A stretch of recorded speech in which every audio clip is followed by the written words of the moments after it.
දැදී පුතේ අපි මීට පෙර පාඩම් පරිච්ඡේද වලින් සාකච්ඡා කරමින් හිටියා මෑත දින කීපයකදී අලෙවි කළමනාකරණය කියන වැදගත්ම පාඩම් ඒකක හා සම්බන්ධ පළවෙනි ප්‍රශ්න පත්‍රය නම් වාස්තවික අභ්‍යාස විමුණ ප්‍රශ්න පත්‍රයට අදාළ විභාග ප්‍රශ්න සහ ආදර්ශ ප්‍රශ්න විශේෂයෙන්ම අපි මෑතම පාඩම් පරිච්ඡේදයකදී සාකච්ඡා කළා විභාගෙදී විශාල සිසුන් පිරිසක් අසාර්ථකත්වයට පත්වන මොනවද නිශ්චිත පිළිතුරු අපේක්ෂා කරන සැපයීම් වර්ගයේ ප්‍රශ්න අර හිස්තන් පුරවන සැපයීම් වර්ගයේ ප්‍රශ්න වගේම නිශ්චිත පිළිතුරු සපයන්න කියලා එන සැපයීම් වර්ගයේ ප්‍රශ්නත් ගොඩක් වෙනකොට සාර්ථක වෙනවා. ප්‍රධානම හේතුව සෑම පාඩම් ඒකකයක් තුල තියෙන පාඩම් පරිච්ඡේදවල සමස්ත විෂය කරුණු පිළිබඳ අවබෝධය නැතිකම. දැන් අලෙවිකරණය පාඩමේ පරිච්ඡේද 10ක් තියෙනවනේ. ඒ 10 තුල විවිධ සංකල්ප විසාකච්ඡා කරනවනේ. ඒ සියලුම සංකල්ප ස්පර්ශ වන ආකාරයට තමයි ප්‍රශ්න පත්‍රය හදන්නේ. ඉතින් ඒ සෑම අංශයක් පිළිබඳව අවධානය යොමු කිරීමෙන් පමණයි අපට ඉහළම ප්‍රතිඵල අත්පත් කරගන්න පුළුවන්කම ලැබෙන්නේ. අපි මේ උත්සාහ කරන්නේ විභාග ප්‍රශ්නට අමතරව තව තවත් ආදර්ශ ප්‍රශ්න කීපයක් තුලින් ඔබ ඉගෙනගත්ත න්‍යායාත්මක විෂය කරුණු විභාගෙදී හොඳින් භාවිතා කරන්න අවශ්‍ය දැනුම විශ්වාසය සහ හැකියාව වර්ධනය කරන්න. අපි අද මුලින්ම සාකච්ඡා කරනවා 6 වෙනි ප්‍රශ්නය වශයෙන් පහත දැක්වෙන අදහස් වලින් ගම්ම්‍ය වන හර සංකල්ප නම් කරන්න. දැන් මම කලිනුත් කියන්නේ නැති ඔබට මෑත කාලීනෝ මහාචාර්ය පිලිප් කොඩ්ලර් අලෙවිකරණේ පියා හර සංකල්ප පරිච්ඡේදය අලුත් කරාන යාගේ අලුත්ම සංස්කරණය මගින් පොතේ The Principles of Marketing කියන පොතේ අලුත්ම නවතම සංස්කරණයෙන් හර සංකල්ප 21ක් හඳුන්වලා දීලා තියෙනවා. හරිද? ඒවෙන් තාම ඇහුවේ 105ක්වත් අහලා නැහැ. ඒ නිසා හර සංකල්ප වලින් අනිවාර්යයෙන්ම ඉදිරියට බර තබනවා. එක්කෝ හිස්තන් පුරවන ප්‍රශ්නයක් ලෙස නැත්නම් නිශ්චිත පිළිතුරු අපේක්ෂිත ප්‍රශ්නයක් ලෙස නැත්නම් MCQ නැත්නම් මල්ටි චොයිස් ක්වෙස්චන් නැත්නම් බහුවර්ණ ප්‍රශ්නයක් ලෙස අනිවාර්යයෙන්ම අහනවා. එතනින් නොනැවතී දෙවෙනි ප්‍රශ්න පත්‍රයේ ව්‍යුහගත ප්‍රශ්න වලටත් බොහෝ විට අහන්න පුළුවන්. තේරුණාද? අපි ඒකට පුරුද්දක් ඇති කරන්න ව්‍යායාම කීපයක් තමයි මේ කරන්නේ. එහෙනම් පළවෙනි එක නිෂ්පාදිතයක ගුණත්වය, පරිභෝජනයෙන් ලැබෙන වටිනාකම්, භාවිතයේ පහසු ආදී ගුණාංග. තේරුණාද? නිෂ්පාදිතයක ගුණත්වය, පරිභෝජනය කරාම ලැබෙන වටිනාකම, ඒ කියන්නේ සමාජ පිළිගැනීම, සමාජයේ ගෞරවය, සමාජ දෙපට ප්‍රමුඛතාවය ලබා දීම වැනි, ඒ වගේම භාවිතා කිරීමේ පහසුව වැනි වටිනාකම් සමූහයක් අපි නිෂ්පාදිතයත් එක්ක වෙළඳපොළට ගෙන යනවා. තේරුණාද? මොකද්ද හර සංකල්පයට කියන නම? මොකද්ද? පිරිපහදුවද නැහැ. පිරිනැමුම ඔෆර් ඉන්නේ පිරිනැමුම. එහෙනම් වෙළඳපොළට පිරිනමනවා අගනාකම් සමූහයක් මේ භාණ්ඩයත් එක්කලා. ඒක තමයි පිරිනමක. එහෙනම් සෑම අලෙවිකරුවෙක්ම උත්සාහ කරනවා. සෑම සැලසුම් සහගතව අලෙවිකරණ ක්‍රියාවලිය දියත් කරන සෑම ගුණාත්මක අලෙවිකරුවෙක්ම උත්සාහ කරනවා තමන්ගේ නිෂ්පාදිත සමග පාරිභෝගිකයාට අගනාකම් සමූහයකුත් පිරිනමන්න. ඒ අර්ථයෙන් අපි එකට කියනවා ඔෆරින් නැත්නම් පිරිනැමුම කියලා. රෝම ඉලක්කම් 1 පිරිනැමුම. නැත්නම් පිරිනැමුම එක්ක පිරිනැමුම දෙකම හරි. 2 ව්‍යාපාර වෙබ් අඩවියක් තුල පාරිභෝගික අදහස් පළ කිරීම. දැන් ව්‍යාපාරිකයාගේ තමයි වෙබ්සයිට් එක. ව්‍යාපාරිකයා වෙබ්සයිට් එකක් ක්‍රියේට් කරලා තියෙනවා. ඒකේ ව්‍යාපාරිකයාගේ විවිධ භාණ්ඩා සේවා පිළිබඳ තොරතුරු පිළිබඳ අදහස් නැත්නම් ප්‍රචාරණාත්මක අදහස් පළ කරනවා. ගනුදෙනුකරුවන්ටත් පුළුවන් ඒ භාණ්ඩ පරිභෝජනය කර හෝ නොකර එක්ක පරිභෝජනය කිරීමෙන් ලැබුව අත්දැකීම නැත්නම් වෙබ්සයිට් එකේ තොරතුරු තුලින් ඇතිවන විශ්වාසය දෙකෙන් එකක්. තේරෙනවද? එක්ක වෙබ්සයිට් එක පරිශීලනය කළා ඒකේ ලැබෙන ඒකේ තියෙන තොරතුරු පරිශීලනය කරාම ඇතිවන කැමැත්ත විශ්වාසය මත නැත්නම් ඇත්තරම භාණ්ඩ පරිභෝජනය කරලා ඇතිවෙච්ච තෘප්තිය හා විශ්වාසය මත පාරිභෝගයන්ට පුළුවන් ඒ භාණ්ඩය පිළිබඳ ධනාත්මක අදහස් සමාජගත කරන්න. ගන්නවා නම් මෙන්න මේක තමයි භාණ්ඩේ. මම මෙච්චර කල් භාණ්ඩ වර්ග කීපයක් පාවිච්චි කරා එකකින්වත් අපේ වුමනොයිස්ට් කරේ නැහැ. මේක තමයි භාණ්ඩේ ආදි වශයෙන් තමන්ගේ يعني ඕන් තෝට්ස් නේ තමන්ටම අයිති සිතිවිලි නිදාන තමන්ගේ සිතිවිලි අදහස් බවට පෙරලනවා. හරි වැදගත් නේක. ඒක ඇත්තටම සෙසු ගනුදෙනුකරුවන් නැත්නම් විභව ගනුදෙනුකරුවෝ විභව පාරිභෝගිකයන්ගේ මනස අදාළ ආයතනයේ සහ භාණ්ඩ කෙරෙහි ෂණිකව ආකර්ෂණය වෙන්න ප්‍රධානම පවුරක් බවට පත් වෙනවා. තේරුණාද? මොකක්ද ඒකට කියන්නේ? ඒකට කිසි වියදමක් නෑ. අපේ වෙබ්සයිට් එකේ පාරිභෝගික අදහස් පළ කරනවා. ඒකෙන් ප්‍රසිද්ධියක් ඇති වෙනවා. පාරිභෝගිකයන්ගේ ආකර්ෂණය ඇති වෙනවා. ඉල්ලුම වර්ධනය වෙනවා. විකුණුම් වැඩි වෙනවා නේ. මොකද ඒකට කියන්නේ? අයිති කරගත් මාධ්‍යනේ ඕන් මීඩියා. අයිති කරගත් මාධ්‍ය.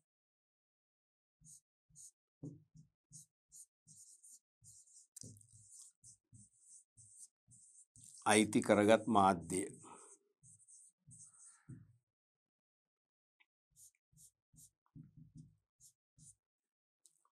රෝමිලක්කන් 3. හිරමණයක් ගන්නවා නම් ඕදිරිස් හිරමණයක් ගන්න. මේ කවුරු හරි කරන ප්‍රකාශයක්. එක් පුද්ගලයෙක් තවත් පුද්ගලයෙකුට දෙන එක්ක ප්‍රකාශයක් නැත්නම් අවවාදයක් නැත්නම් ඉල්ලීමක්. තේරෙනවද? හිරමණයක් ගන්න ගියාම හිරමණ වර්ග තියෙනවා. දැන් ලංකාවේ මතයක් තියෙනවා. හිරමණ අතර හොඳම හිරමණ වර්ගයක් තමයි ඕදිරිස් වර්ගය කියලා.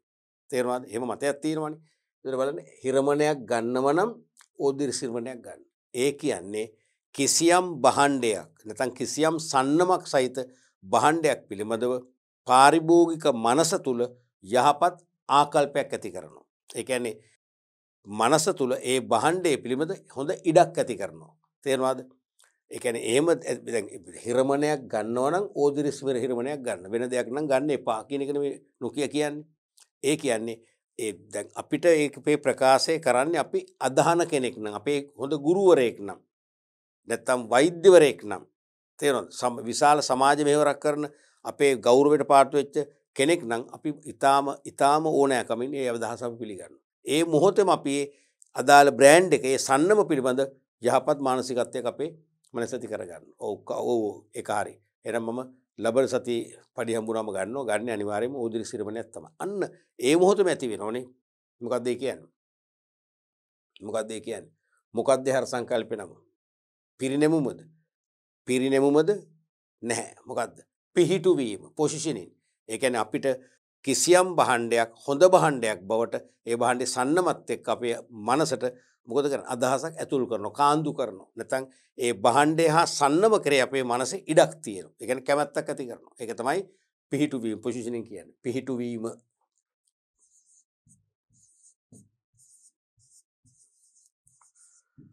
පිහිටුවීම. හතරවෙනි එක වාහනයක් මිලට ගැනීමට අපේක්ෂා කරන්නන් ලහිපිට හා හිට් ඇඩ් නැමැති පුවත්පත් අතිරේකයක් වෙත යොමු වීම. දැන් ලංකාවේ තියෙන පුවත්පත් වල තියෙන දැන්වීම අතිරේක මේ තියෙන දෙකක්නේ. එකක් හිට් ඇඩ් අනිත් එක ලහිපිට.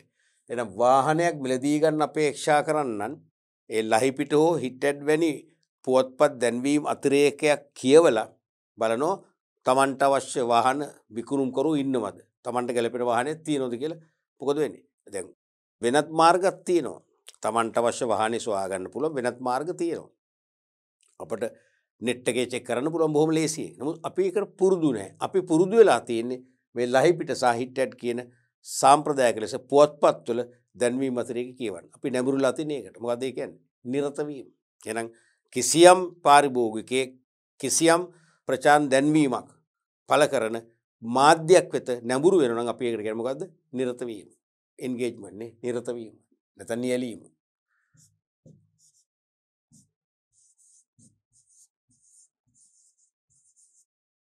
නිරත වීම. පැහැදිලිනේ? රයිට්. අපි ඊළඟ ප්‍රශ්නෙත් බලමු. ව්‍යාපාර තරඟකාරීත්වයේ පවතින ප්‍රධාන ස්වරූප හතර නම් කරන්න. ඕක ව්‍යුහගත පේපර් එකේ නම් කරන්න බෑ.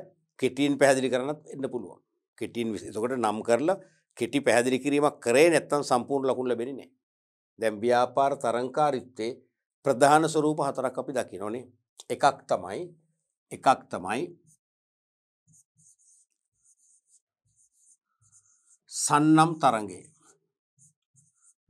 සන්නම් තරඟය. බ්‍රෑන්ඩ් කම්පිටිෂන් කියන එක. සන්නම් තරඟය. ඒ කියන්නේ මොකද්ද? දැන් වෙළඳ පොලේ සමජාතීය භාණ්ඩ තියෙනවා. හැබැයි අසමාන සන්නම්. ඒ කියන්නේ භාණ්ඩ සමානයි. නමුත් නිෂ්පාදකයෝ නැත්තම් සැපයුම්කරුවෝ නැත්තම් අලෙවිකරුවෝ කීප දෙනෙක් සපයන භාණ්ඩ. සබන් හිතන්නකෝ. සබන් නිෂ්පාදකයෝ 5 දෙනෙක් ඉන්නවා. 5 දෙනාගේම සබන් මාකට් එකේ තියෙනවා. එකම වෙළඳ ස්ථානයේ තියෙනවා. තේරෙනවද? සමජාතීය හැබැයි සන්නම වෙනස්. එහෙනම් එතන උත්සාහ කරන්නේ මොකද්ද? ඒ සන්නම තුලින් ඒ සන්නම සහිත භාණ්ඩයට වැඩි ඉල්ලුමක් වර්ධනය කරගන්න.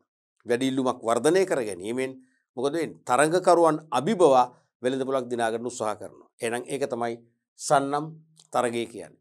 තේරුණාද? තරඟකාරී සන්නම් අභිබවා අපේ සන්නමට පාරිභෝගික පක්ෂපාතීත්වයක් දිනා ගන්න උත්සාහ කරනවා නම් ඒ උත්සාහය තමයි සන්නම් තරගය කියන්නේ. ඕක එක්කෙනෙක් නෙවෙයි. එක සමාන ව්‍යාපාරිකයන් 5 දෙනෙක් ඉන්නවා නම් 5 දෙනාම උත්සාහ කරන්න ඕක තමයි. ඒක තමයි සන්නම් තරඟකාරීත්වය කියන්නේ. තේරෙනවද? තම සන්නම සහිත භාණ්ඩයට වැඩි පාරිභෝගික ආකර්ෂණයක් දිනා ගන්න දරන උත්සාහය තමයි සන්නම් තරගය කියන්නේ. දැන් අපි ව්‍යුහගත ප්‍රශ්නයක් වුණොත් මේක කෙටියෙන් ලියන්න එපේ. ඒ ලියනකොට අපිට මෙන්න මේ වගේ අදහසක් ලියන්න පුළුවන්. තේරුණාද? දැන් මේකට එච්චර විස්තර අවශ්‍ය නැහැ. නම් කරන්න විතරයි තියෙන්නේ. අපි ව්‍යුහගත පේපර් එකත් ඉලක්ක කරලා මේක කියන්නේ සමජාතීය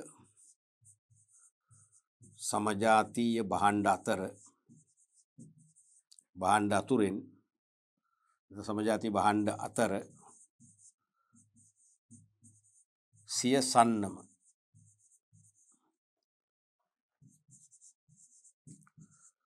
සහිත භාණ්ඩයට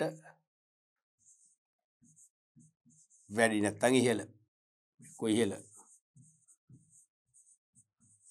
පාරිභෝගික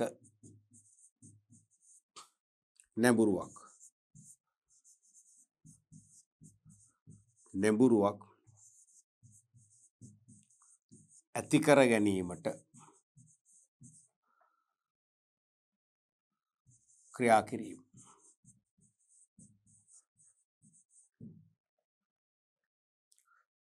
මේක තව විදියට කියන්න පුළුවන් කිසි ප්‍රශ්නයක් නෑ. මේක මේ එකම විදිය නෙවෙයි තේරෙනවානේ. මේක අර්ථකථනය කරපුල එකම ක්‍රමේ මේක විතරක් නෙවෙයි. තේරෙනවද? තව ක්‍රම තියෙනවා. දැන් උදාහරණයක් වශයෙන් සමාන ව්‍යාපාර නැත්නම් තරඟකාරී ව්‍යාපාර සිය සන්නම සහිත භාණ්ඩයට වෙළඳ පොලේ ඉහළ ඉල්ලුමක් වර්ධනය කර ගැනීම ක්‍රියා කිරීම. මේක කිව්වත් හරි ඒ අදහසමයි. දෙවැනි එක තමයි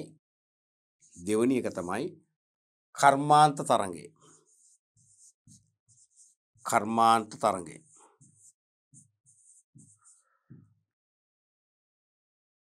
මොකද්ද මේ කියන්නේ? කර්මාන්ත තරඟ කියන්නේ එක සමාන ව්‍යාපාරවල එකතුනේ කර්මාන්තයක් කියන්නේ. එක හා සමාන ව්‍යාපාර කටයුතු වල නියැලෙන ව්‍යාපාර සියල්ලම සමස්තයම එකට ගත් විට අපි එකට කියනවා කර්මාන්තයක්. දැන් ලීබඩු නිපදවන ව්‍යාපාර සියල්ල එකට ගත්තම අපි කියනවා ලීබඩු කර්මාන්තය. ලීබඩු අලෙවි කරන ව්‍යාපාර සියල්ල එකට ගත්තත් අපි කියන්නේ ලීබඩු කර්මාන්තය වගේ. තේරෙනවද? බැංකු සියල්ලම ගත්තම බැංකු කර්මාන්තය. ඒ වගේ ඒ කර්මාන්තේ ඉන්න ව්‍යාපාරිකයන් ඉහළ වෙළඳපොළක් දිනා ගැනීම සඳහා කරන තරංකාරීත්වය තමයි කර්මාන්ත තරංකාරීත්වය කියන්නේ. කර්මාන්ත තරඟය කියලා කියන්නේ. තේරුණාද? එකම කර්මාන්තයේ නියැලි සමාන ව්‍යාපාරිකයන් හැම කෙනාම එකිනෙකාට පරයනන්දම උත්සාහ කරන්නේ සමස්ත වෙළඳපොලෙන් වැඩි වෙළඳපොළ කොටසක් තමන් වෙත අත්පත් කරගන්න. ඒක තමයි කර්මාන්ත තරඟය කියන්නේ. දැන් නිදසුනක් වශයෙන් අපි හිතමු බැංකු කර්මාන්තය ගන්න උදාහරණයක් වශයෙන්. දැන් බැංකු ආයතනත් වාණිජ්‍ය බැංකු විශේෂයි. වාණිජ්‍ය බැංකු වල මූලික අරමුණ මොකද්ද? සුබ සාධනෙ නෙවෙයි. සමාජ සේවය නෙවෙයි ලාභ ඉපයීම. එහෙනම් බැංකු ආයතන පවා විවිධ ආකාරයේ ප්‍රචාර දැන්වීම් ප්‍රසිද්ධ කරනවා. ඒ වගේම අන්තර්ජාලය තුල විවිධ අදහස් පළ කරනවා. විවිධ වෙබ්සයිට් නිර්මාණය කළ ඒවා තොරතුරු යාවත්කාලින කරමින් ජනතාව දැනුවත් කරනවා. ඇයි මේ? සෙසු බැංකු වලට වඩා ගනුදෙනු කරෝ පිරිසක් නැත්නම් වෙළඳපොළ කොටසක් Tamanට අත්පත් කරගන්න. තේරෙනවද? අන්න ඒක තමයි කර්මාන්තරංකාරීත්වය කියන්නේ. එතකොට ඒක කෙටියෙන් ලියන්නවොත් ව්‍යුහගත පේපර් එක ඉලක්ක කරලා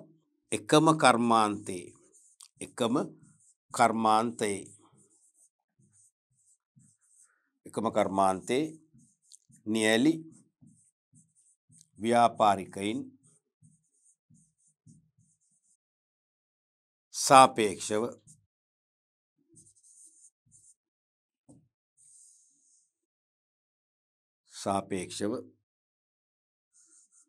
ඉහළ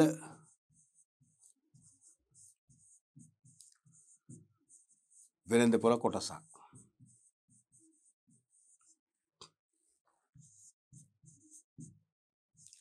දිනා ගැනීමට කටයුතු කිරීම.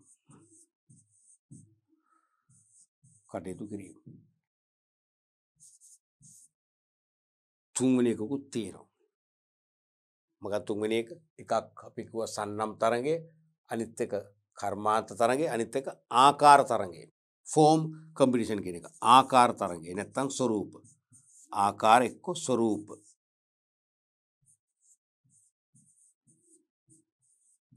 තරංගය.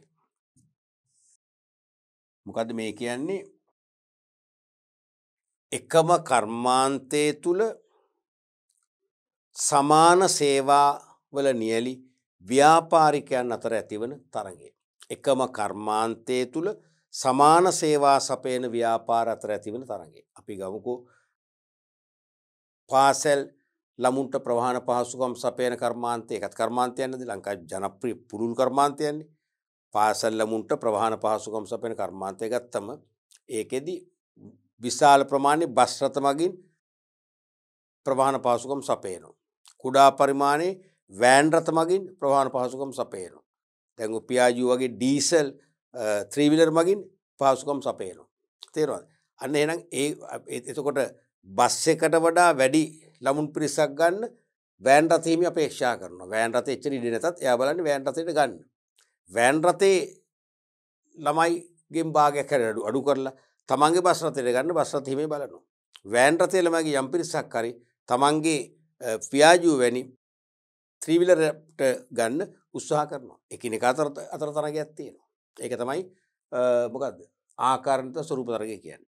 දැන් ඒ පාසල් ළමුන්ට ප්‍රවාහන පහසුකම් සැපීමට විශාල ප්‍රමාණයක් බස් තියෙනවා. ඒ බස් හිමියන් අතර තරගය නම් ඒක කර්මාන්ත තරගය. වෑන් රථ අතර පමණක් නම් කර්මාන්ත. මේ කියන්නේ එකම කර්මාන්ත විවිධ ස්වරූපයෙන් විවිධ ප්‍රමාණයන්ගෙන් සේවා සපයනවා. බස් රථ වෑන් රථ අතර ඇතුණුත් ඒක මොකද්ද? ආකාර නැත්නම් ස්වරූප තරගය. තේරුණාද? එකම කර්මාන්තේ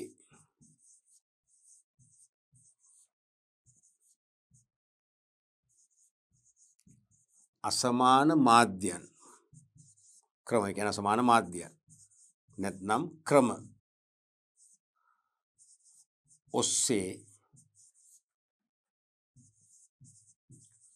කටයුතු කරන්නන්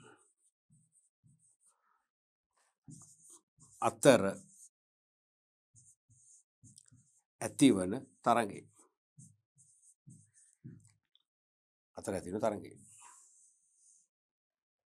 ඊළඟට හතරවෙනි එක තමයි පොදු තරඟය. පොදු තරඟකාරීත්වය. ඒ කියන්නේ ජෙනරික් කියලා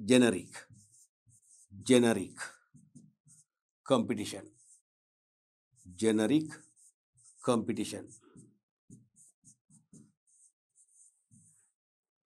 මේ කියන්නේ මොකක්ද?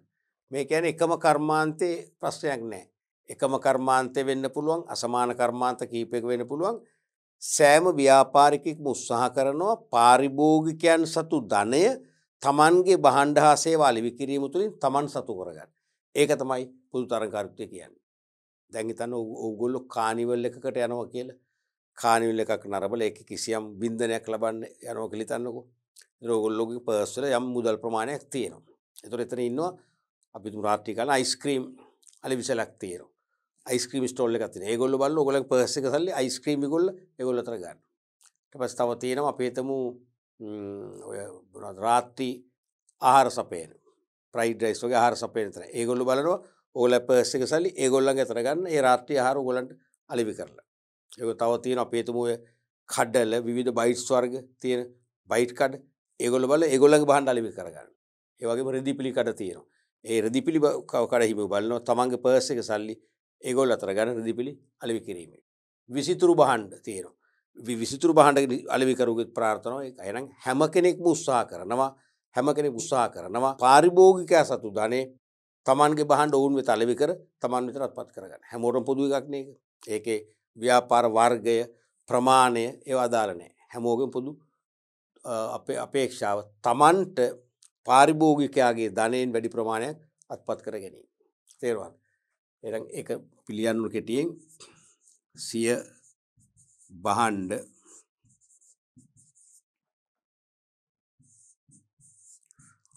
පාරිභෝගිකයාට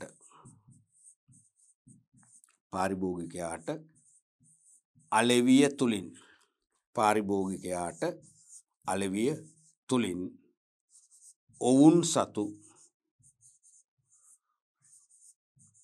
ධනය නැත්නම් මුදල්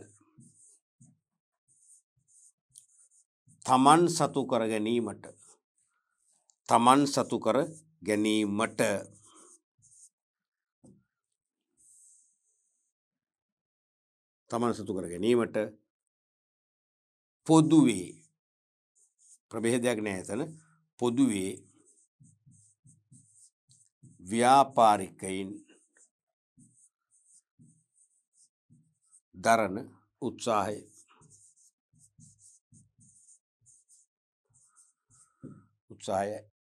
පැහැදිලිනේ. ඔන්න වගේ ප්‍රධාන තරඟකාරී ස්වභාවයන් 4ක් දකින්න පුළුවන්. අපි ඊළඟ ප්‍රශ්නෙට යමු. වෙළඳපොළ ස්ථාපිත කිරීම මාකට් පොසිෂනින් යන්න පහදා එය ඇති කළ හැකි ප්‍රධාන ආකාර දෙකක් සඳහන් කරන්න. වෙළඳපොළ ස්ථාපිත කිරීම කියන්නේ මොකද්ද? පිහිටුවීම කියන එකමයි. වෙළඳපොළ ස්ථාපිත කිරීම කියන්නේ පිහිටුවීම කියන එකමයි. ස්ථාපිත කිරීම නැත්තම් පිහිටුවීම දෙකම එකයි. පොසිෂනින් කියන එක පිහිටුවීම. එහෙනම් මේකේ ප්‍රශ්න කීයක් තියෙනවද? දෙකක් තියෙනවා. එකම ප්‍රශ්නේ දෙකක් අංක මුකුත් නැහෙනි. එහෙනම් පිළිතුරු දෙක වෙන් කරලා ලියන තරමට පිළිතුරු පත්‍ර පරීක්ෂකවරුන්ට පහසුවෙන් ඔබේ පිළිතුරු කියවලා ලකුණු දීමේ හැකියාව තියෙනවා. ඒ නිසා පිළිතුරු පත්‍ර පරීක්ෂකවරුන්ගේ මනස යහපත් මනසක් බවට පත් කරලා අපි ලකුණු නෙලා ගන්න උත්සාහයක් දෙන්න ඕන කියන එක මම හැමදාම කියනවා. මොකද ව්‍යාකූල කියවන්න බැරි පිළිවෙලක් නැති අංක දාලා නැති පිළිතුරු පත්‍ර තමයි කටුකයි. ඒ පිළිතුරු පත්‍ර කටුකයි. ඉතින් මම අවුරුදු 12ක් ඔය ජොබ් එක කළානේ. හරිම කටුකයි ඒ පිළිතුරු පත්‍ර සමීක්ෂණය. ඒ කටුක අත්දැකීම ලබන අතරේ පිළිවෙලට ලියලා අංක කරලා පිළිතුරු වෙන් කරලා බොහොම පහසුවෙන් පිළිතුරු කියව ගන්න පුළුවන් බලන්න පුළුවන් විදිහට පේපර් එකක් හම්බුනොත් අපිට ඒ කටුක බවින් මිදලා පුදුම මානසික සතුටක් ලබන්න පුළුවන්කම ලැබෙනවා. මනසට විවේකයක් ලැබෙනවා. ඒ හරහා අපි ධනාත්මක මානසිකත්වයෙන් තමයි ඔබගලගේ පිළිතුරු පත්‍ර කියවන්නේ. ඒ නිසා සමහර ප්‍රශ්නවලට 50-50 ලකුණු සම්පූර්ණයෙන්ම දෙන්නත් පුළුවන් භාගයක් දෙන්නත් පුළුවන්. නමුත් සම්පූර්ණ ලකුණු අපෙන් දෙනව නෙවෙයි දෙව වෙනවා. අන්නේ වාසිය ගන්න කියලා මම කියන්නේ. තේරුණාද? ඒ වාසිය ගන්නම ඕනේ. ඒක මම හිතන්නේ ලකුණු 4ක් 5ක වාසියක් වෙනවා. ඒක මම මාකින් කරපු කෙනෙක් වශයෙන් දැඩි විශ්වාසයෙන් කියන්නේ. ඒක හැම අපිත් මිනිස්සුෝනේ. හැම දෙනා අතින් මේ දේ වෙනවා. තේරුණාද? එතකොට මේ වෙළඳපොළ ස්ථාපිත කිරීම යන්න මුලින් පහදනවනේ. ඒක අපි වෙනම ලියනවා නේ පළවෙනි තරු ලකුණ කියලා.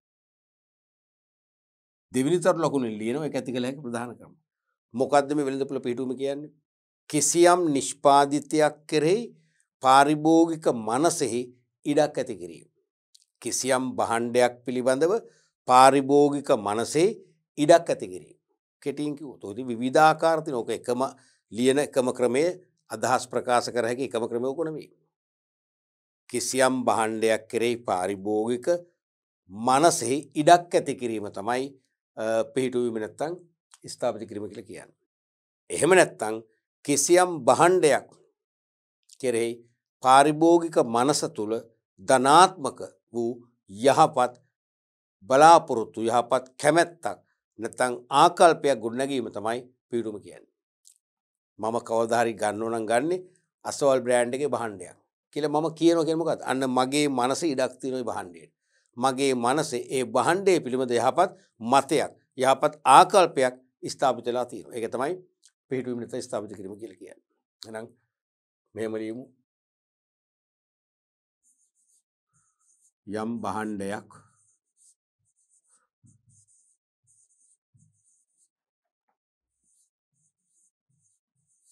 භාණ්ඩයක් කෙරෙහි පාරිභෝගික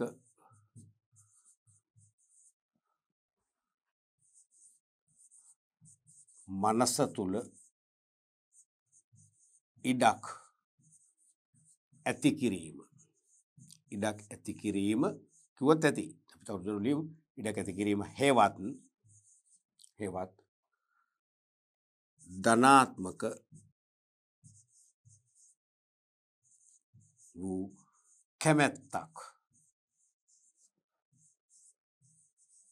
කැමැත්තක් ඇති කිරීම. තේරුණාද? ඕක තමයි කතන්දරේ. දැන් අපි සමහර භාණ්ඩ ඔබෙත් තියෙනවා මගෙත් තියෙනවා. අපි සමහර භාණ්ඩ වලට ලොකු කැමැත්තක් තියෙනවා. අපි මිලදී ගන්නකොත් අපි මුලින්ම හොයන්නේ භාණ්ඩේ. තේරුණාද? දැන් සමහර දැන් මම දන්න මගේ මිත්‍රයෙක් ඉන්නවා. එයා ගොඩකට මස් වලින් ඈත් වෙලා තියෙන මාළු තමයි එයාගේ ප්‍රධාන ආහාරය. ඒකෙත් එයාගේ ප්‍රධානම ආහාරය තෝර මාළු. ලංකාවේ කියන්නේ මිල අධිකම මාළු වර්ගයේ තෝර මාළු. එයාගේ ප්‍රියතම වර්ගයේ තෝර මාළු. තේරුණාද? එතකොට එයා තෝර මාළු සම්බන්ධයෙන් එයා යහපත් ධනාත්මක ආකල්පයක් එයාගේ හිතේ පළපදියම් වෙලා තියෙනවා. තේරුණාද? තෝර මාළු කලෙහි තෝර මාළු මිලදී ගැනීම නැත්නම් පරිභෝජනය කරේ එයාගේ මනස තුල වැඩි ඉඩක් තියෙනවා. තෝර මාළු නැත්තම් එයා සොයනවා පරව් මාළු. ඒ කියන්නේ මම දැක්ක අර සුදු පාට බර මාළු. ඒ කියන්නේ විශේෂ ගුණයකුත් නැහැ අගුණයකුත් නැහැ. තේරුණාද? දැන් රතු මාළු වල ගුණත්වයේ වැඩිනේ. ගුණේ වැඩි. සමහරට තියෙන එක උෂ්ණ අධිකයි කියලා කියනවා. ඒ වගේ එයාගේ කැමැත්ත. තේරුණාද? සමහර අය අනිවාර්යයෙන්ම මාළු කන්නේ. ඒකට මස් වලත් කුකුල් මස්. කුකුල් මස් තමයි ඒගොල්ලන්ට ඉල්ලන්නේ. ඒ කියන්නේ කුකුල් මස් කරේ වැඩි ඉඩක් තියෙනවා මනසේ. ඒ කියන්නේ අන්න පිටු විස්ථාපිත කිරීම. තේරුණාද? මේක හරි වැදගත්. මොකද ඕනම අලෙවිකරුවෙක්ගේ සාර්ථකත්වයට හේතු වෙනවා මේ මොකද වෙළඳපොළ ස්ථාපිත කිරීම නැත්නම් පිටුවීම. ඒ කියන්නේ අපිට මම අලෙවිකරුවෙක් නම් මම සාර්ථක නම් මම උත්සාහ කරන්න ඕනේ පාරිභෝගිකයන් වැඩි පිරිසකගේ මනස තුල අපේ භාණ්ඩ වලට ඉඩක් ඇති කරගන්න. නැත්නම් අපේ භාණ්ඩ හොඳයි, ඒ භාණ්ඩ ස්තරම්, ඒ භාණ්ඩ මම කවදා හරි ගන්න නම් ගන්න ඒ භාණ්ඩ වර්ගයේ කියන ධනාත්මක මතයක් දෙන්න පුළුවන් නම් පාරිභෝගික මනසට ඒක තමයි පිටුවීම කියන්නේ. ඒකෙන් අපිට වර්තමානයේදී නැති වුණත් නුදුරු අනාගතයේදී සත්‍ය වෙළඳපොළක් නිර්මාණය කරගන්න හොඳ අඩිතාලමක් වෙනවා. පැහැදිලිද? රයිට්. ඊළඟට දෙවෙනි තරු ලකුණ.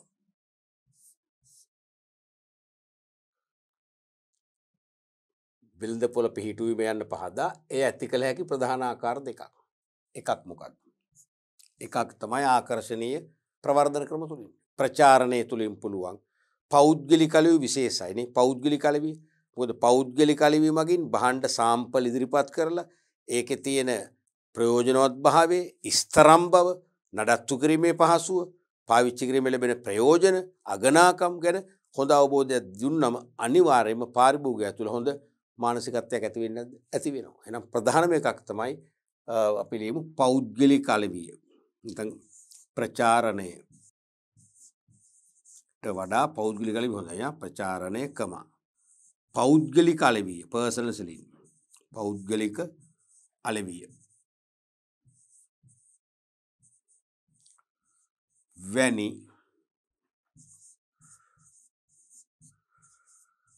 ප්‍රවර්ධන ක්‍රම තුලින්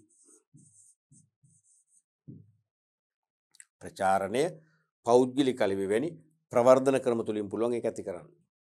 දෙවෙනි එක මොකක්ද? දැන් නිෂ්පාදිතයේ ගුණත්වය දැන් ප්‍රචාරණය කළත් නොකළත් ගුණාත්මක නිමවුමක් බිහි කරලා ඒක පාරිභෝගිකයට ඒත්තු ගැන්වුවොත් ඒකේ ගුණත්වය පිළිබඳව පාරිභෝගිකයට වෙනත් දෙයක් අවශ්‍ය නැහැ. ප්‍රචාරණයක් අවශ්‍ය නැහැ. ගුණාත්මක භාණ්ඩයක් දීම තුළින් ගුණාත්මක භාණ්ඩයක් කියලා පාරිභෝගිකය පිළිගත්තොත් අනිවාර්යයෙන්ම ඒ භාණ්ඩය කෙරේ මොකද වෙන්නේ? නැඹුරුවක් ඇති වෙනවා. කැමැත්තක් ඇති වෙනවා. මනස ඉඩක් ඇති වෙනවා නේ. එහෙනම් භාණ්ඩ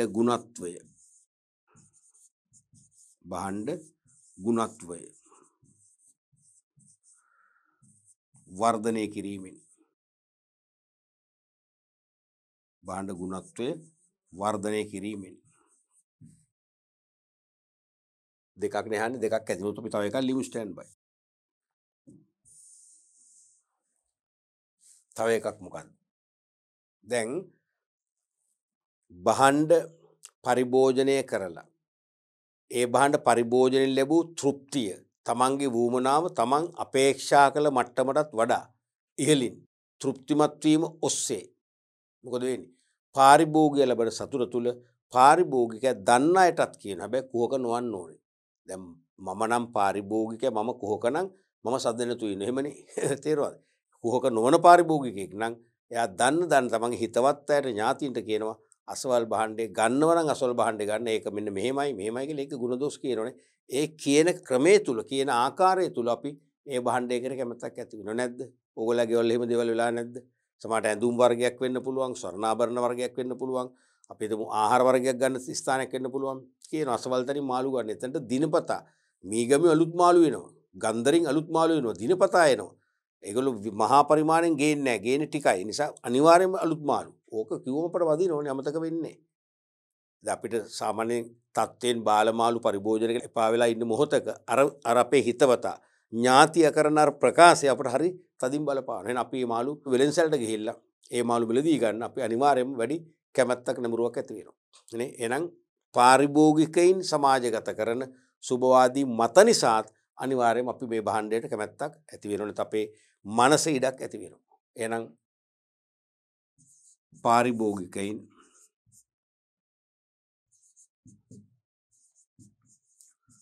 පාරිභෝගිකයින් සමාජගත කරන පාරිභෝගිකින් සමාජගත කරන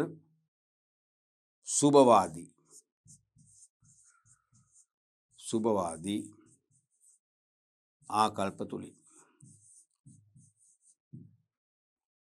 පැහැදිලිනේ ඔය වගේ ක්‍රම වලින් පුළුවන් වෙළඳ පොළ පිහිටුවීම සාර්ථක කරගන්න. එතකොට මේ වගේ ප්‍රශ්නේ කොහොමද ලකුණු ලැබෙන්නේ? මේක වාස්තවයෙන්ම ලකුණු දෙකක් නම් එකක් ලැබෙනවා අනිවාර්යයෙන්ම අර නිර්වචනයේට. තේරුණාද? මේකේ මෙන්න මේකට ලකුණු පැහැදිලි කිරීමනේ මේකට ලකුණු එකක් ලැබෙනවා. ලකුණු එකයි මේ දෙකට කරුණු දෙක වැඩි කිරීම භාගය ලකුණු සමානයි ලකුණු එකයි. එහෙමයි ලැබෙන්නේ. පැහැදිලිනේ? රයිට්. අපි බලමු ඊළඟ ප්‍රශ්නයත්.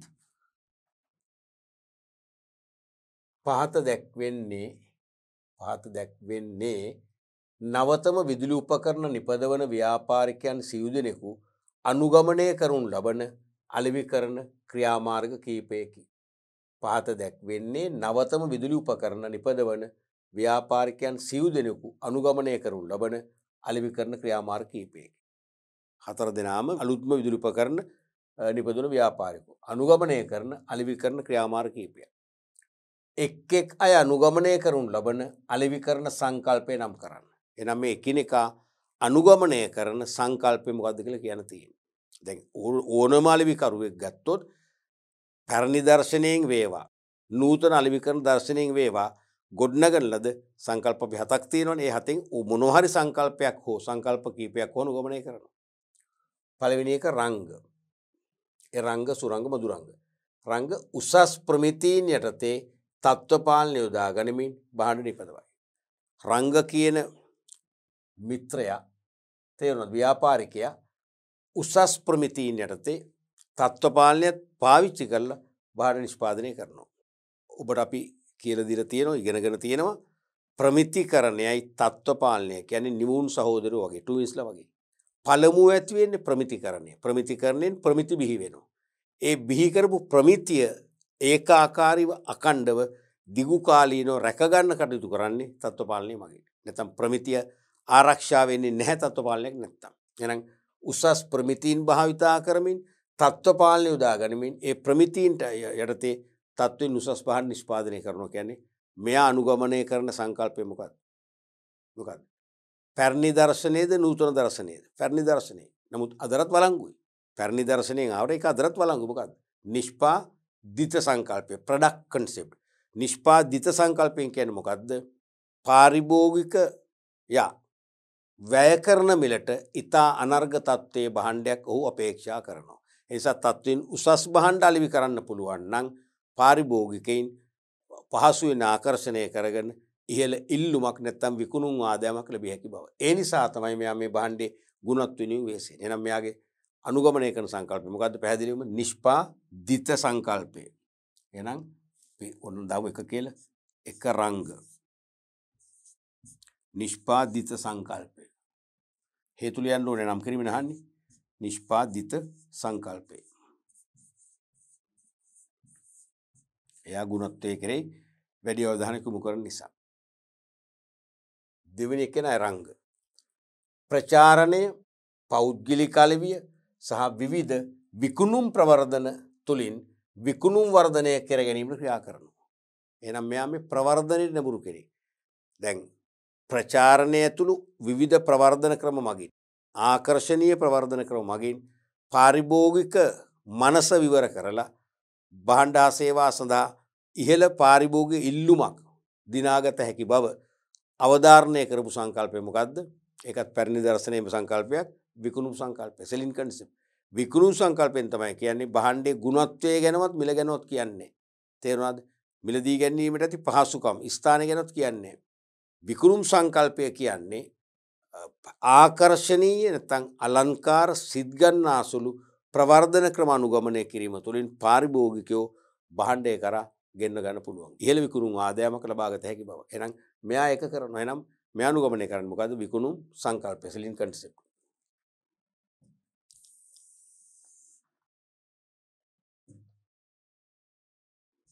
දෙක එරංග විකුණුම් සංකල්පය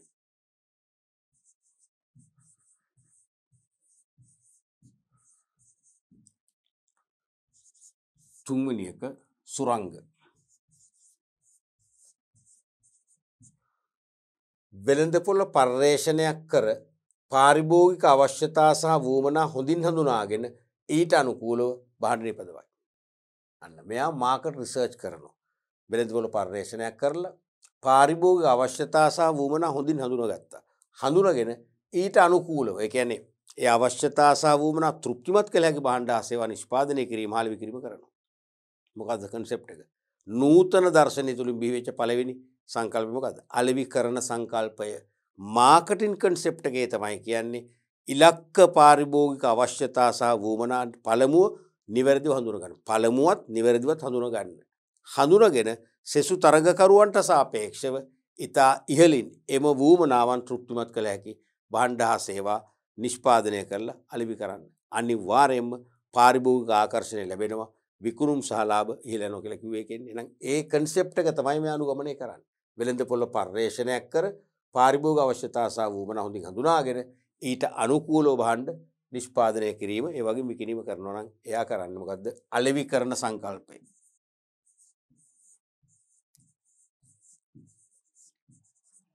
අලෙවිකරණ සංකල්පය.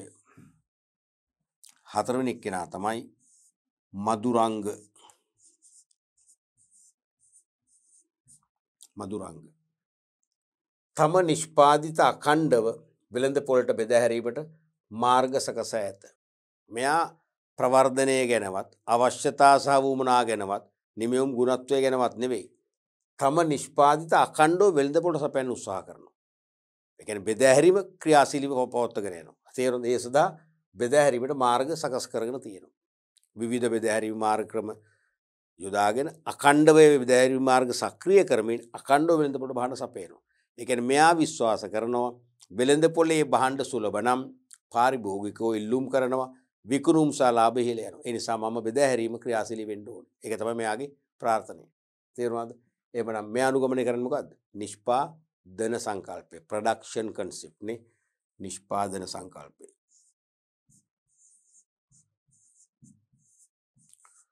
නිෂ්පාදන සංකල්පය. පැහැදිලිනේ? ඔන්න වගේ ඕනම ආකාරයකින් අපිට කේස් මේක වෙල පුංචි කේස් ස්ටඩි ගන්න දීලා කන්සෙප්ට් එක එළියට ගන්නකොට අපිට බොහොම නිවැරදිව කන්සෙප්ට් එක එළියට ගන්න පුළුවන් වෙන්න ඕනේ. දැන් ඔබට පේනවද? වාස්තික පේපර් එක ප්‍රශ්නයක් නෑ. ඒක කොහොම හරි කරගන්න පුළුවන් කියලා ඔබ සැහැල්ලුවෙන් අඩුබර තැබීමක් කරලා පුළුවන්ද කරන්න බෑ. මොකද මේවට විකල්ප නෑ. නිශ්චිත පිළිතුරුනේ. මේක නිෂ්පාදන සංකල්පය නම් මෙතන නිෂ්පාදිත සංකල්පයක ලකුණු ලැබෙන්නෙම නෑ. විකුණුම් සංකල්පය නම් මොන සංකල්පයකවත් ලකුණු ලැබෙන්නේ නෑ. විකුණුම් සංකල්පෙම අවශ්‍යයි. නිවැරදිවම දැනගෙන ඉන්න ඕනේ. පැහැදිලිද? රයිට්. අපි ඊළඟ ප්‍රශ්නේ බලමු. සම්බන්ධතා අලෙවිකරණය මගින් සම්පූර්ණ කළ යුතු ප්‍රධාන අවශ්‍යතා දෙක කවරේද? සම්බන්ධතා අලෙවිකරණය මගින් සම්පූර්ණ කළ යුතු ප්‍රධාන අවශ්‍යතා දෙක කවරේද? මොකද්ද මේ කියන්නේ? දැන් සම්බන්ධතා අලෙවිකරණය මතකයිනේ. සාකල්‍යවාදී අලෙවිකරණ සංකල්පය කියන නූතන සංකල්පය තුලින් ප්‍රධාන අලෙවිකරණ සංකල්ප නැත්නම් ප්‍රධාන අලෙවිකරණ මූලධර්ම හතරක් හඳුන්වලා දුන්නා. ගනුදෙනුකරුවන් සම්බන්ධයෙන් නම් සමෝදානිත අලෙවිකරණය, සේවකයන් සම්බන්ධයෙන් නම් අභ්‍යන්තර අලෙවිකරණය, ව්‍යාපාරය සම්බන්ධයෙන් නම් කාර්යඵල අලෙවිකරණය, සමස්ත සමාජයේ සම්බන්ධයෙන් නම් මොකද්ද? සම්බන්ධ අලෙවිකරණය. ඒ කියන්නේ සේවකයන් ගනුදෙනුකරුවන් ආයතනයේ හැරුණ විට ඕනෑම ව්‍යාපාරිකයෙක් සමස්ත සමාජය ගැන හිතලා, සමාජ යහපත ගැන හිතලා, සමාජ සම්බන්ධතා වර්ධනය කර ගැනීම වෙනුවෙනුත් කිසියම් කාර්යභාරයක් ඉෂ්ට කරන්න ඕනේ. ඒක තමයි සම්බන්ධතා අලෙවිකරණය කියන්නේ. මොකද ඕනෑම අලෙවිකරුවෙක් සමාජයත් එක්ක නිරතුරුවම සම්බන්ධතා වර්ධනය කරගන්නවා යනු සමාජයත් එක්ක සම්බන්ධතා වර්ධනය කරගන්නවා කියන්නේ අනාගත අපේ වෙළඳපොළ කොටස අලෙවිකරුවා සතු විය හැකි අනාගත වෙළඳපොළ කොටස අනිවාර්යයෙන්ම වර්ධනය වෙනවා. තරඟයට සාර්ථකව මුහුණ දෙන්න පුළුවන්කම ලැබෙනවා. සමාජයෙන් හුදකලා වුණොත් එහෙම අනිවාර්යයෙන්ම අපට අනාගතයේ පවතින වෙළඳපොළ කොටසත් මොකද වෙන්නේ? හීන වෙලා යනවා. පටු වෙලා යනවා. ඒ නිසා සම්බන්ධතා අලෙවිකරණය අතිශය වැදගත්. විශේෂයෙන්ම අනාගත වෙළඳපොළ සුරක්ෂිත කරමින් අලෙවිකරුවන්ගේ අනාගත ව්‍යාපාරික ඉලක්ක ජයග්‍රහණය කරන්න නම් සම්බන්ධතා අලෙවිකරණය කියන ව්‍යායාමය කරන්නම වෙනවා. එතකොට ඒ කියන්නේ සමාජයේ සියලු පාර්ශවයන් නැත්නම් සමාජය තුළ ව්‍යාපාරිකර ඇල්මක් දක්වන සියලු පාර්ශවයන් සමග සුබවාදී ආකල්පවලින් යුක්ත හොඳ දිගුකාලීන සම්බන්ධතා ඇති කරගන්නට ක්‍රියා කිරීම කියන එකයි. එතකොට සම්බන්ධතා අලෙවිකරණය මගින් සම්පූර්ණ කළ යුතු ප්‍රධාන අවශ්‍යතා දෙකක් තියෙනවා. මොකක්ද 10 වෙනි ප්‍රශ්නේනේ? 10 වෙනි ප්‍රශ්න දෙකක් දාලා මේ ස්ලයිඩ් එකට 10. එක තමයි ඒ සමාජීය අවශ්‍යතා සහ වුවමනා මැනවින් ඉටු කිරීම. මුලින්ම ඒක වෙන්න එපා. දැන් මම අලෙවිකරුවෙක් නම් ඔබ සමාජයේ නම් ඔබේ අවශ්‍යතා සහ වුවමනා මම නොසලකා හරිනවා. ඒ අවශ්‍යතා සහ වුවමනා තෘප්තිමත් කරත් එකයි නැතත් එකයි මතයි මං ඉන්නවා. මට ඔබෙන් සහයෝගයක් ලැබෙයිද? ලැබෙන්නේ නැහැ. ඔබ තුල මගේ නිෂ්පාදිත කරේ යහපත් ආකල්පයක් ඇති වෙයිද? ඔබේ මනසේ මගේ බහඬ සම්බන්ධ ඉඩක් ඇති වෙයිද? ඉඩක් ඇති වෙයිද? ඇති වෙන්නේ නැහැ. නේ? එහෙනම් පිහිටුවීමක් ඇති වෙන්නේ නැහනේ. ඒ නිසා අනිවාර්යයෙන්ම පළමුව කරන්න ඕනේ සමාජයේ ඇල්මැති පාර්ශවයන්ගේ අවශ්‍යතා සහ වුවමනා පළමුව හොඳින් ඉෂ්ට කරන්න ඕනේ. දෙවෙනිය මොකද්ද? දෙවනුව එහෙම ඉෂ්ට කිරීම තුල පුළුවන් ඒගොල්ලන්ගේ කැමැත්තක් ඇති කරගන්න. ඒ තුලින් පුළුවන් දිගුකාලීන සමාජ සම්බන්ධතා වර්ධනය කරගන්න පුළුවන්. දිගුකාලීන සමාජ සම්බන්ධතා වර්ධනය කරගත්තා යනු අනිවාර්යයෙන්ම අපේ අනාගත වෙළඳපොළ සුරක්ෂිත වෙනවා. අනාගතයේදී අපේ පවතින වෙළඳපොළ කොටස එක්ස්පෑන්ඩ් වෙනවා. නැත්නම් ප්‍රසාරණය වෙනවා. එහෙනම් මූලික කාරණා දෙක එකයි. පළවෙනි එක තමයි සමාජයේ ඇල්මැති පාර්ශව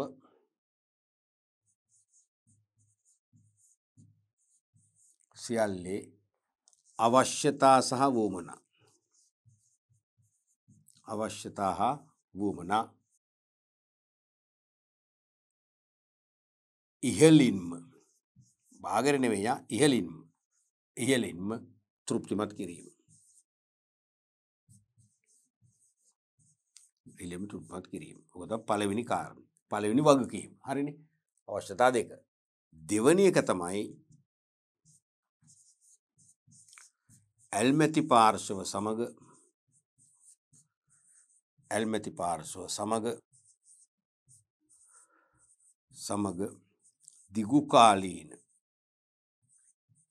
දිගුකාලීන වූ සම්බන්ධතා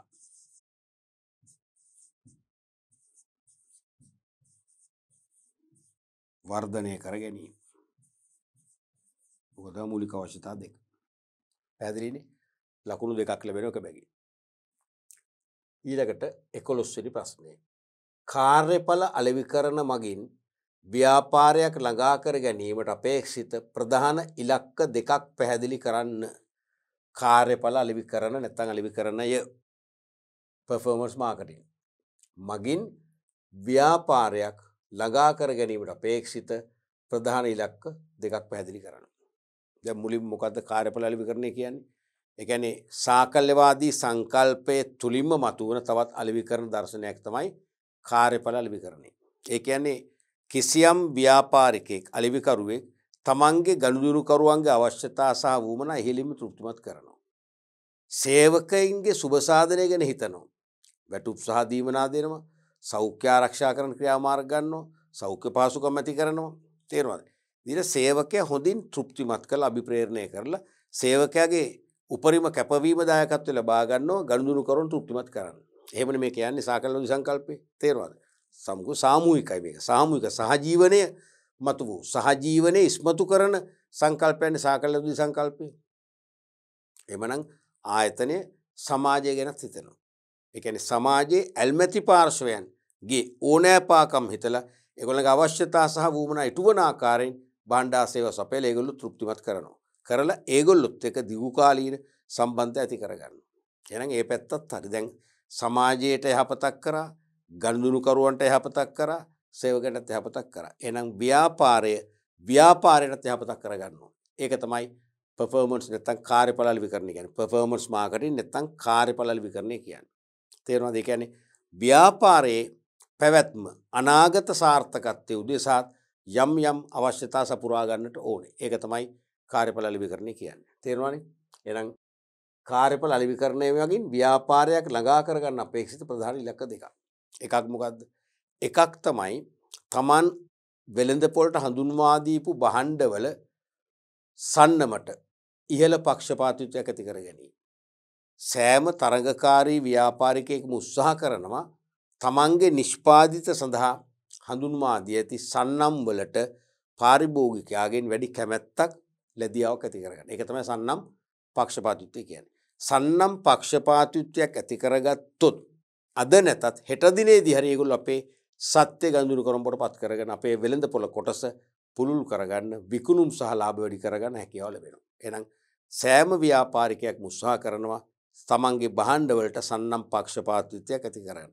ඒකෙන් ව්‍යාපාරයට හොඳ සාධනීය තත්වයක් ඇති වෙනවා. ඒක තමයි කාර්යඵල අලෙවිකරණය වෙන්නේ. එහෙනම් පළවෙනි එක ලියමු. එක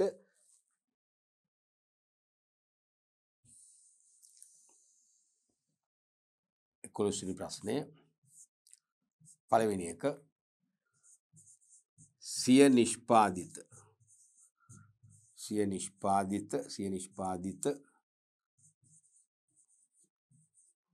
සන්නම්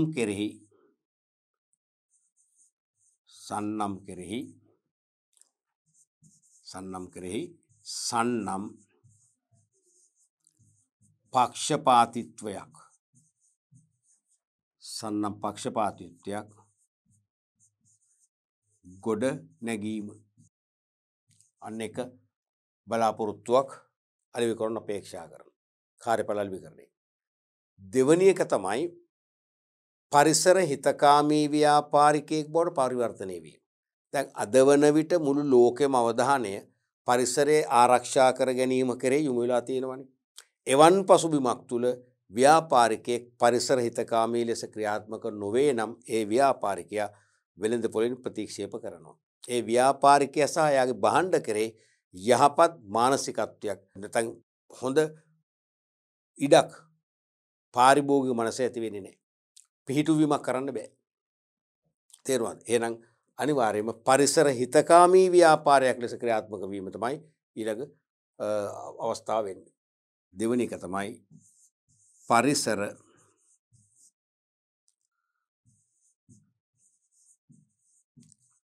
හිතකාමී ලෙස කටයුතු කිරීම.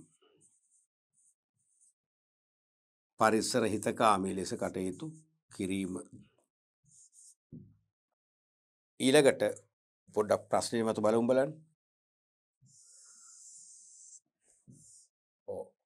කාර්යඵල අලෙවිකරණය මගින් ව්‍යාපාරයක් ළඟා කිරීමට අපේක්ෂිත ප්‍රධාන ඉලක්ක. ඉලක්ක දෙකක් නේ රයිට්. ප්‍රධාන ඉලක්ක දෙකක්. අපි එකක් කරානේ. දෙකට දෙකක් කරා. සිය නිෂ්පාදිත සන්නම් කෙරෙහි සන්නම් පක්ෂපාතය ගොඩනැගීම. අනික පරිසර හිතකාමී ලෙස කටයුතු කිරීම. අනික ආචාර ධර්ම. දැන් අද වන විට වෙළඳපොළ තරඟකාරීත්වය හෙළ නිසා සෑම ව්‍යාපාරයක්ම උත්සාහ කරනවා හැකි පමණ ආචාර ධර්මානුකූලව තමන්ගේ ව්‍යාපාර කටයුතු පවත්වාගෙන යන්න. හැකි පමණ ආචාර ධර්මානුකූලව ව්‍යාපාර කටයුතු පවත්වාගෙන යන්න. දැන් මතකනේ ආචාර ධර්ම කියන්නේ හොඳ නරක පිළිබඳ මනා අවබෝධයකින් යුතුව ක්‍රියා කිරීම. ඒ කියන්නේ නරක බැහැර කර හොඳ දේ පමණක් දියත් කිරීම.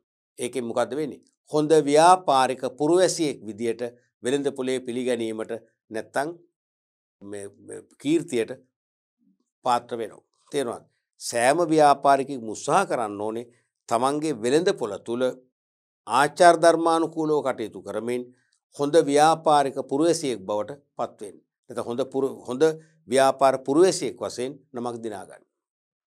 එහෙනම් ඊළඟ එක තමයි ආචාර ධර්ම පිළිපදිමින් හොඳ ව්‍යාපාර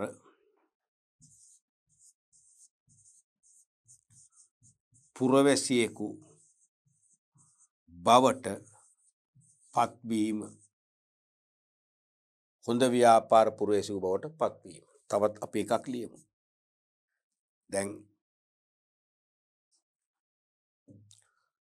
කාර්යඵල අලෙවිකරණයෙන් උත්සාහ කරනවා ව්‍යාපාරිකයින්ගේ විකුණුම් සහ ලාභ වැඩි කරගන්න. දැන් ගනුදෙනු කරෝ තෘප්තිමත් කරලා, සේවක සුබ සාධන ඇති කරලා, ඒගොල්ලෝ අභිප්‍රේරණය කරලා, සමාජ වගකීම් ඉෂ්ට කරමින්, සමාජ යහපත වෙනුවෙන් සේවා සපයමින් අපි දුන් සමාජයට පොදු ක්‍රීඩාංගණයක් නැත්නම් පොදු ක්‍රීඩාංගණයක් ලබා දෙනවා.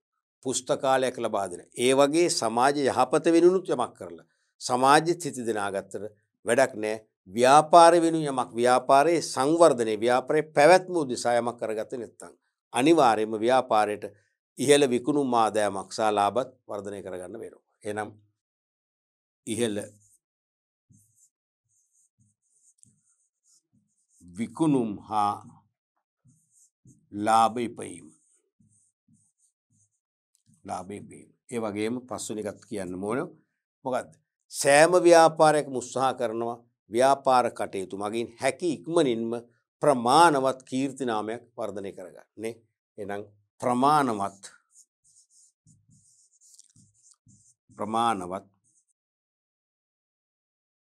කීර්ති නාමයක්